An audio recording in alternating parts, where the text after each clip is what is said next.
Jikalau yang kedua, ini adalah Resource Planning (MRP) atau Manufacturing Resource Planning (MRP) itu perencanaan sumber daya manufaktur, perpanjangannya dari Material Requirement Planning, yang berfokus tidak hanya pada kebutuhan bahan baku, tetapi juga menyeimbangkan kapasitas produksi yang ada dengan permintaan penjualan yang diperkirakan.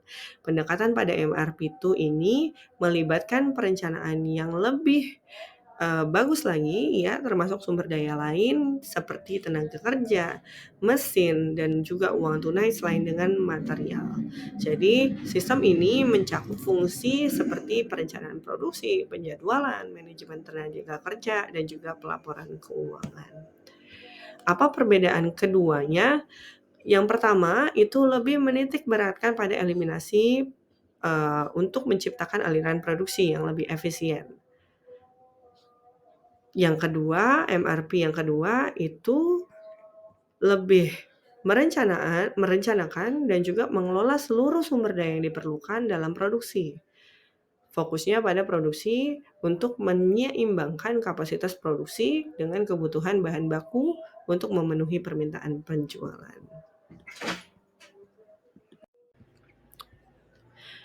Dalam perencanaan produksi ada beberapa dokumen kunci dan formulir yang berperan penting dalam menentukan tingkat produksi yang optimal.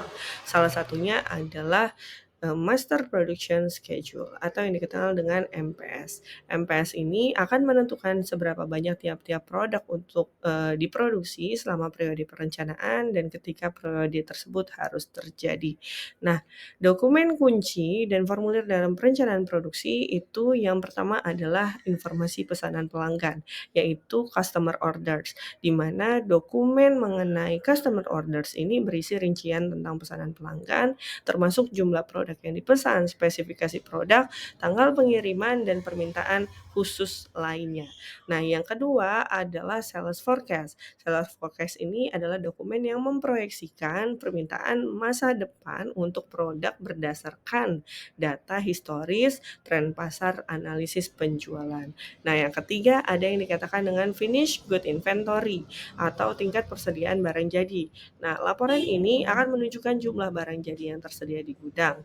Kenapa? Data ini sangat penting untuk menghindari adanya produksi yang berlebihan atau kekurangan stok atau kekurangan produk pada barang yang ada di gudang. Karena produksi hanya akan dilakukan jika stok tidak mencukupi untuk memenuhi permintaan.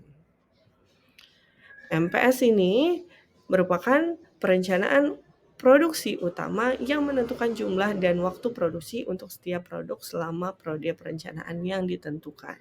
Nah, fungsi dari MPS ini sendiri yaitu menentukan jumlah produksi, menjadwalkan produksi, dan juga berkoordinasi, membantu koordinasi kepada penggunaan sumber daya seperti bahan baku, tenaga kerja, mesin untuk memenuhi jadwal produksi yang telah ditetapkan.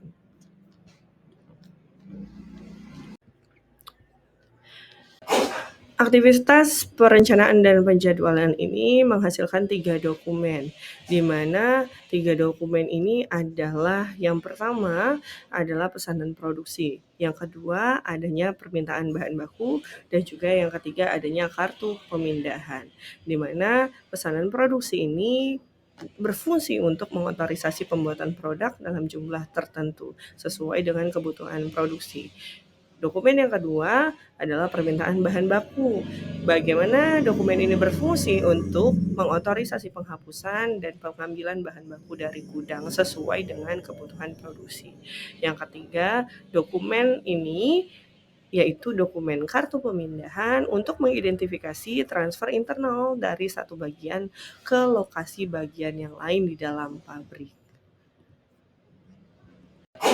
Aktivitas ancaman dan pengendalian. Ancaman yang mungkin muncul pada aktivitas perencanaan dan penjadwalan adalah kelebihan produk yang dapat mengakibatkan pasokan barang yang melebihi permintaan jangka pendek, juga mengakibatkan masalah arus kas potensial karena adanya sumber daya yang terikat dalam persediaan.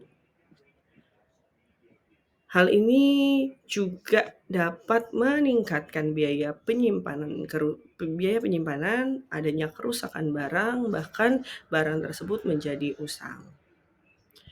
Apa saja pengendalian yang dapat dilakukan? Ada yang dikatakan dengan sistem perencanaan produk yang dapat mengurangi resiko dan kelebihan di bawah target produksi. Setelah itu penetapan just in time, membantu minimalkan persediaan dengan memproduksi barang hanya saat ada permintaan. Selanjutnya dengan penggunaan sistem manajemen persediaan berbasis teknologi, dengan menggunakan software manajemen persediaan dapat membantu memantau dan mengelola persediaan secara lebih efisien.